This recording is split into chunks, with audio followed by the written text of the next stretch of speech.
promised, ito na yung video wherein ipapakita namin sa inyo kung paano mag-copy trading dun sa bot namin. Tsaka dalawa i-promise ko sa inyo. Isang bot, pwede nyong gamitin, yung bot na sobrang effective na, no? Again, pwede nyo naman silipin, pwede nyong i-test sa demo account and makikita nyo pala dun sa demo account. Pangalawa, yung manual trading na pinamis ko sa inyo. So basically, no, sobrang dali lang niya. Kaya kung ako sa inyo guys, no, tapusin itong video na to dun sa mga seryoso talagang gustong matuto, kumopya dun sa manual trading or dun sa bot trading na sinasabi ko sa inyo sa TikTok. Now, kailangan nyo lang mag-spend ng time, no, na intindihin at ipapaintindi naman namin sa inyo kaabot ng aming makakaya. Kaya nga nagtawag na ako, no, nung aking kaibigan wherein siya naman talaga, no, yung kasama ko dito sa bot na to. So tatawagin ko na si Brother John. Let's go! Hello guys, mga kabi. Thank you Marvin for having me here. Yan. Ano bang goal natin sa mga ano natin dito, bro?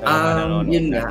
Basically kasi siyempre maraming mga gusto mag-benefit, maraming gusto matuto mag-trade. Pero yung iba naman walang time. So maganda na yung i-offer natin, actually hindi i-offer, no, ipapagamit, no, ipapahiram sa inyo. Ha? Uunahan ko na kayo, this is free, wala kayong babayaran. Kung gusto niya na mas makampante kayo, pwede nyo munang subukan, tingnan, i-observe, no? Wag muna kayong maglagay, no? Kung talagang kumbinsido na kayo at nakikita nyo na, uy, okay nga to, effective nga to, possible nga tayong kumita dito. So that's the only time na pwede mong subukan yung bot namin and yung manual trading. But this video guys, i-explain namin sa inyo ni Brother John yung about dun sa manual. Okay? Kung paano nyo kokopyahin yung bot na yun at gagawin yung manual trading. So very exciting to kasi ang dami na talagang kumikita, no? So Brother John, sige, umpisahan mo na. Yan.